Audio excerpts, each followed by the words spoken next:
मैंने उसको चाह दी है। जब उन्हें मुँह नाल चाह लाई है तो मैंने कहता हो बाबा जी की मसला तुहानू। मैनू कहता मैं ना पहले कल आवांगा तो मैं तुहानू पानी दम करके देंगा। उसने मतलब पहले को मरंडी की बोतल न पी हाथ में जूँ मतलब पहले को असी पीती तो अस बेहोश हो गए। जो कुछ उत्थे चढ़िया ना वो रमजादा मतलब लैके तार गया। ਅਸੀਂ ਸਾਰੇ ਆਏ ਆ, ਇਹਨਾਂ ਦੀ ਹਾਲਤਾਂ ਬਹੁਤ ਖਰਾਬ ਸਨ। ਬਜਾਏ ਕੋਈ ਛਾਣਬੀਣ ਕਰਨ ਦੇ ਪਹਿਲੀ ਗੱਲ ਹੈ ਕੀਤੀ ਕਿ ਇਹਨਾਂ ਨੂੰ ਕਿਸੇ ਤਰੀਕੇ ਹਸਪਤਾਲ ਪਹੁੰਚਾਇਆ ਜਾਏ। ਮਿਹਦਾ ਜਿਸ ਟਾਈਮ ਵਾਸ਼ ਕੀਤਾ ਕੋਈ ਗੋਲੀ ਨਹੀਂ, ਕੋਈ ਕੁਝ ਨਹੀਂ। ਇਹਨਾਂ ਦੇ ਸਾਰਿਆਂ ਦੇ ਅੰਦਰੋਂ ਮਰਿੰਡਾ ਦੀ ਬੋਤਲਾਂ ਨਿਕਲੀਆਂ। एक नौसरबाज मजहबी लिबादा ओढ़े यहाँ पर आया। इन सादा लो बाबा जी को ये कहने लगा कि आपके साथ कोई मसला है, लिहाजा आप मुझे अपने घर ले जाएं और मैं आपकी पूरी फैमिली को दम करता हूँ, जिससे आप पर आई परेशानियां, आप पर आई बलाएं टल जाएंगी, दूर हो जाएंगी। बाबा जी चूँकि सादा तबीयत थे, उन्होंने अपना ढाबा बंद किया और वो उस नौसरबाज को अपने साथ लेकर घर की तरफ चले गए। जब तक लालची जिंदा है तो उस वक्त तक तो नौसरबाज भी जिंदा है। ये एक बड़ा अहम वकूआ हुआ है और एक नया नौसरबाजी का तरीका आया है, नया मॉडल। आप समझते हैं इस चीज़ को, एक नया तरीका उन्होंने मुतारफ कराया। ये सबसे बड़ा जो डाका होता है ये मान पर डाका होता है। पैसा तो आनी जानी चीज़ है, ये चलता रहता है। जो नौसरबाज होते हैं ना, इनका आसान हदफ जो है ना वो सादालू अवाम होते हैं। जब हम खुद घर में ऐसे लोगों को ले आएंगे तो ऐसे वाक़यात तो रूनमा होंगे। अस्सलामुअलैकुम नाज़रीन, लाला मूसा म्यूनसिपल कमेटी रोड पर ये है वो चाय का छोटा सा ढाबा, जहाँ पर एक सादा लोग बुजुर्ग अपनी मेहनत मजदूरी करते हैं, अपनी रोजी रोटी कमाते हैं। लेकिन गुज़श्ता रोज़ एक नौसरबाज मजहबी लिबादा ओढ़े यहाँ पर आया और यहाँ पर चाय पीते पीते इन सादा लोग बाबा जी को ये कहने लगा कि आपके साथ कोई मसला है। बाबा जी चूँकि सादा थे, वो भी अपने मसले शेयर करने लग पड़े कि हाँ मुझे फ़लाँ बीमारी है, मुझे फलां परेशानी है, जिसका फ़ायदा उठाते हुए उस नौसरबाज ने बाबा जी को ज़हनी तौर पर कैच किया और वो उन बाबा जी को ये कहने लगा कि मैं कल फिर आऊँगा और आपको कुछ पढ़कर दम करूँगा, जिससे आपकी सारी परेशानियाँ ख़त्म हो जाएंगी। वही नौसरबाज उससे अगले दिन दोबारा आया और आकर इन बाबा जी से ये कहने लगा कि सिर्फ आपके साथ ही मसला नहीं बल्कि आपकी पूरी फैमिली के साथ कोई मसला चल रहा है, लिहाजा आप मुझे अपने घर ले जाएं और मैं आपकी पूरी फैमिली को दम करता हूं, जिससे आप पर आई परेशानियां, आप पर आई बलाएं टल जाएंगी, दूर हो जाएंगी। बाबा जी चूँकि सादा तबीयत थे, उन्होंने अपना ढाबा बंद किया और वो उस नौसरबाज को अपने साथ लेकर घर की तरफ चले गए। हमारे साथ इस वक्त मुतासरा बाबा जी मौजूद हैं, जिनकी सादगी का फ़ायदा उठाते हुए ये नौसरबाज अपनी नौसरबाजी करने में कामयाब हो गया। बाबा जी हमारे साथ मौजूद हैं, इनसे जानते हैं जी। अस्सलाम वालेकुम। वालेकुम सलाम। पहला मैं ये तुहाडे कोल जानना चाहांगा, क्या तुसी इस बंदे नूं पहला जानदे सी? बिल्कुल कोई मुलाकात नहीं, कोई मैं इन्हें जानता नहीं, पछाणता नहीं। जुमेरात वाले दिन आया है, इसने कहा कि मुझे चाह दो, मैंने उसको चाह दी है। जब उन्हें मुँह नाल चाह लाई है तो मैंने कहता हो बाबा जी की मसला तुहानू। मैं क्या यार मैंने को थोड़ी तकलीफ तो है। क्या तकलीफ है? मैं क्या मेरे हरनिया का मसला मैनू। तो मैनू कहता तो गल ही कोई नहीं है। मैनू कहता मैं ना पहले कल आवांगा तो मैं तुम्हें पानी दम करके देंगा, तो अल्लाह पाक शिफा देगा। मुझे ये तो नहीं पता कि ये गेम इस दे पीछे की है या की नहीं ज्यादा।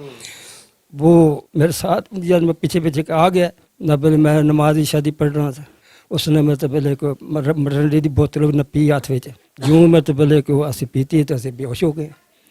दस रहे हो ना कि तुहानू उत्थे आख्या सू कि मैं कल आवांगा फिर तुहाडे कोले।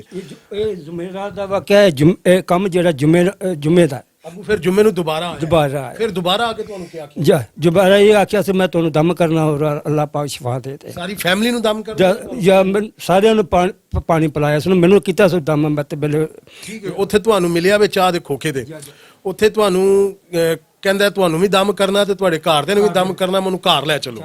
तुसीं नूं घर लै आयो, ठीक है। अगू आके फिर इन्हें किस तरह पानी दी बोतल इन्हें पहले ही नाल आंदी सी या नाल लै के आया? तुहानू की आख्या सी मैं दम कीते आ पानी ये पियो तो अल्लाह मेहरबानी करेगा।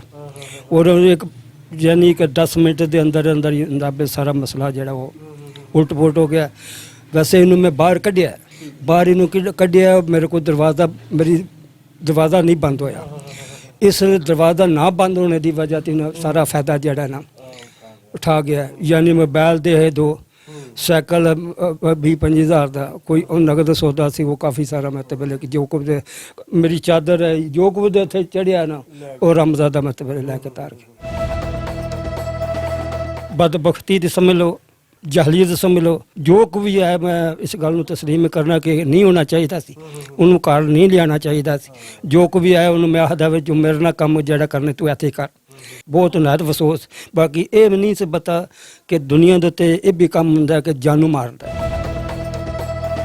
बाबा जी अपनी रुदात सुना रहे थे, इसमें एक तो ये इदारों का फ़र्ज़ बनता है कि इस तरह के नुसरबाज को ट्रेस किया जाए और उसको करारवा की सज़ा दी जाए, ताकि जो दूसरे इस इलाका के लोग हैं वो इस नुसरबाज से महफूज रह सकें। जब उस नुसरबाज ने इनको जो नशावर चीज़ बोतल में मिला कर दी थी, वो कोई मामूली केमिकल नहीं था, वो कोई मामूली दवाई नहीं थी, बल्कि इन्हीं के अहले मोहल्ला मून शाह जो कि इनको बाद में हॉस्पिटल लेकर गए ट्रीटमेंट के लिए, जहां इनके मैदे वगैरह वाश किए गए, वहां पर डॉक्टर हजरात का ये कहना था कि अगर ये थोड़ी देर तक और हॉस्पिटल ना आते तो इनकी हालत बहुत सीरियस हो जानी थी, ये मौत की तरफ भी जा सकते थे। ਸਰ ਇਹ ਸਾਡੇ ਘਰ ਇਹਨਾਂ ਦੀ ਜਿਹੜੀ ਵਾਈਫ ਨੇ ਉਹ ਫੈਮਿਲੀ ਮੈਂਬਰ ਦੀ ਤਰ੍ਹਾਂ ਨੇ, ਉਂਝ ਵੀ ਉਹ ਜੋ ਨਾ ਸਕੂਲ ਵਰਕਰ ਵਾਸਤੇ ਜਿਹੜਾ ਨਾ ਡਿਊਟੀ ਤੇ ਆਉਂਦੇ ਨੇ, ਲੇਕਿਨ ਉਸ ਦਿਨ ਇਹਨਾਂ ਦਾ ਮੋਬਾਈਲ ਬੰਦ ਹੋਇਆ ਤੇ ਫੋਨ ਕਰ ਕਰਕੇ ਲੇਕਿਨ ਇਹਨਾਂ ਨੇ ਨਾ ਕੋਈ ਰਿਸਪਾਂਸ ਨਹੀਂ ਆਇਆ, ਜਿਹਦੀ ਵਜ੍ਹਾ ਨਾਲ ਇਹਨਾਂ ਦੀ ਇੱਕ ਭਾਂਜੀ ਹੈ ਜ਼ੀਨਤ, ਉਹ ਵੀ ਸਕੂਲ ਸਾਡੇ ਯਾਨੀ ਕਿ ਨਾ ਕਰ ਲੋ ਆਇਆ ਦੇ ਤੌਰ ਤੇ ਨਾ ਕੰਮ ਕਰਦੇ ਨੇ, ਉਹਨਾਂ ਨੂੰ ਭੇਜਿਆ ਕਿ ਜਾ ਕੇ ਇਹਨਾਂ ਨੂੰ ਬੁਲਾ ਲੈ, ਕਿਉਂਕਿ ਇਹ ਵਾਹਿਦ ਘਰ ਹੈ ਜਿਹੜਾ 5 ਵਜੇ ਉੱਠਦਾ ਹੈ, ਲੇਕਿਨ ਉਸ ਦਿਨ 7:30 ਦਾ ਟਾਈਮ ਹੋ ਗਿਆ ਸੀ, ਇਹਨਾਂ ਵਿੱਚ ਬੰਦਾ ਕੋਈ ਨਹੀਂ ਆਇਆ। ਉਹ ਗਈ ਹੈ, ਉਹਨੇ ਕਿਹਾ ਦਰਵਾਜ਼ਾ ਖੁੱਲ੍ਹਿਆ ਤੇ ਅੰਦਰ ਸੁੱਤੇ ਨੇ ਲੇਕਿਨ ਹਿਲਦੇ ਕੋਈ ਨਹੀਂ। ਮੈਂ ਫਿਰ ਉਧਰੋਂ ਨਸਿਆ, ਅਸੀਂ ਸਾਰੇ ਆਏ ਆ, ਇਹਨਾਂ ਦੀ ਹਾਲਤਾਂ ਬਹੁਤ ਖਰਾਬ ਸਨ। ਫਿਰ ਦੇਰ ਨਹੀਂ ਕੀਤੀ, ਬਜਾਏ ਕੋਈ ਛਾਣਬੀਣ ਕਰਨ ਦੇ ਪਹਿਲੀ ਗੱਲ ਇਹ ਕੀਤੀ ਕਿ ਇਹਨਾਂ ਨੂੰ ਕਿਸੇ ਤਰੀਕੇ ਹਸਪਤਾਲ ਪਹੁੰਚਾਇਆ ਜਾਏ। ਤੇ ਜਿਸ ਟਾਈਮ ਉਧਰ ਗਏ ਆ, ਉਹਨੇ ਡਾਕਟਰ ਨੇ ਆਖਿਆ ਕਿ ਇਹ ਜਿਹੜਾ ਨਾ ਬੜਾ ਕਿਹੜੇ ਹਸਪੀਟਲ ਲੱਗੇ? ਵਿਲੀਜੇਟ, ਲਾਲਾ ਮੂਸਾ ਵਿਲੀਜੇਟ। ਪਹਿਲੇ ਤੇ ਉਹ ਲੈਂਦੇ ਹੀ ਨਹੀਂ ਸੀ, ਉਹ ਕਹਿੰਦੇ ਨੇ ਰੈਫਰ ਕਰੋ ਅਜ਼ੀਜ਼ ਭੱਟੀ, ਅੱਛਾ, ਕਿਉਂਕਿ ਹਾਲਤਾਂ ਸੀਰੀਅਸ ਸਨ। ਫਿਰ ਉਹ ਸਾਡੇ ਉਹ ਦੋਸਤ ਹੀ ਨੇ ਡਾਕਟਰ ਨਈਮ ਸਾਹਿਬ ਜਾਂ ਉਹਨਾਂ ਦੇ ਕਲੀਗ ਨੇ ਜਿਹੜੇ, ਉਹਨਾਂ ਦੀ ਮਿਹਰਬਾਨੀ, ਉਹਨਾਂ ਨੇ ਬੜੀ ਫਿਰ ਜਲਦੀ ਵਰਕ ਕੀਤਾ। ਇਹਨਾਂ ਸਾਰਿਆਂ ਦੇ ਫਿਰ ਮਿਹਦੇ ਵਾਸ਼ ਹੋਏ ਨੇ 2-2 ਵਾਰੀ, ਲੇਕਿਨ ਸ਼ਾਮ ਤੱਕ ਇਹਨਾਂ ਨੂੰ ਨਾ ਹੋਸ਼ ਨਹੀਂ ਆਈ। ਅੱਗੂ ਫਿਰ ਜਿਸ ਟਾਈਮ ਦੂਸਰੇ ਦਿਨ ਮੈਂ ਇਹਨਾਂ ਦੇ ਘਰ ਗਿਆ, ਇਹਨਾਂ ਫਿਰ ਵੀ ਇਹ ਯਾਨੀ ਕਿ ਨਾ अपनी अमली हालत की चीज़ नहीं सी है। भट्टी साहब, मैं तो ये कहूँगा हमारे लोगों की ईमान की कमज़ोरी है। हम ये जो नौसरबाज होते हैं ना, इनका आसान हदफ जो है ना वो सादालू अवाम होते हैं। मैं आम आवाम को मैसेज देना चाहता हूँ कि ऐसे नौसरबाजों से बचें। इंतज़ामिया तो बाद में पकड़ेगी ना, जब हम खुद घर में ऐसे लोगों को ले आएंगे तो ऐसे वाक़यात तो रूनुमा होंगे। ये नौसरबाजों को हम खुद अपने घर में लेके आते हैं। जिन लोगों से जान पहचान नहीं, जिन्हें घर का पता नहीं, जिन्हें हम पहचानते नहीं, ऐसे लोगों को ना उनसे कोई चीज़ लेके खाएं, ना उन्हें अपने घर में दाखिल करें। पुलिस के एहलकार हैं या महकमा इंतज़ामिया है, वो अपने तौर पे कार्रवाई तो करेगी, लेकिन इसकी रोकथाम तो हम आम आवाम कर सकते हैं। इंतज़ामिया तो तब आएगी ना जब वकूआ पेश होगा, लेकिन अगर हम अलर्ट होंगे इस मामला में तो ये वकूआ नहीं होगा। पर वो कहते हैं ना, जब तक लालची जिंदा है तो उस वक्त तक तो नौसरबाज भी जिंदा है। सबसे बड़ा जो प्रॉब्लम है वो है लालच, और दूसरे नंबर पर हमारे मुआशरे में जो हसद और बुग़्ज़, अनाद, कीना, वो इतनी बड़ी ताकतवर चीज़ है कि ये जहली अमलों को दावत आम है, क्योंकि ये लोग अपने ही करीबी रिश्तेदारों से हाइफ होते हैं, उनके अंदर इनके हसद बुग़्ज़ होता है, इन्हें समझते हैं कि पता नहीं हम पर उन्होंने जादू कर दिया, कुछ टूणा कर दिया, पता नहीं वो हमें तबाह कर देंगे, हलाक कर देंगे। उसी ही डर और उसी खौफ के लिए ये घरों से अपने ले आते हैं, और जो अमल होता है उसमें कोई इतना कमाल नहीं होता, वो सिर्फ एक इनकी जो होता है लालच, और दूसरा इनके अंदर जो इंतकाम होता है। ये कमज़ोर लोग होते हैं, बुज़दिल लोग होते हैं, वो अपनी कमज़ोरी को छुपाने के लिए, उसके लिए डाल के लिए अमलों का सहारा लेते हैं, और अमलियात करने वाले लोग जो है वो इन पर फौरी तौर पर गिरफ्त करते हैं, और उन्हें पता चल जाए। आपने सुना है बाबा जी से कि वो बंदा चाय की सिप लगाता है, चाय की सिप लगाते साल ही वो कहता है जी आपको तो बहुत बड़ा जो किसी ने जादू टोना, बाबा जी कहते हैं हाँ मुझे वर्निया ये भी है, वो उसे साथ उठाते हैं और घर ले जाते हैं, जहाँ पर उसकी बीवी भी है, बच्ची भी है, वहाँ नौजवान भी हैं, वो घर में ले जाते हैं, और फिर जाके ये सारा मामला होता है। ये एक बड़ा अहम वकूआ हुआ है और एक नया नौसरबाजी का तरीका आया है, नया मॉडल। आप समझते हैं इस चीज़ को, एक नया तरीका उन्होंने मुतारफ़ कराया। लिहाजा यही मैं कहूँगा, इस आपके प्लेटफार्म की वसासत से लोगों के खुदा के लिए अपने ईमान को मजबूत करें। ये सबसे बड़ा जो डाका होता है, ये ईमान पर डाका होता है।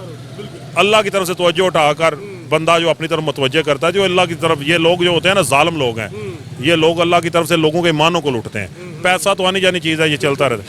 लिहाजा इनको रोकना चाहिए और मामले को इसको ख़त्म करना चाहिए। जी नाज़रीन, ये थाना सदर लाला मूसा का इलाका था, मोहल्ला सरदारपुरा, जहां पर यह वाक़या पेश आया।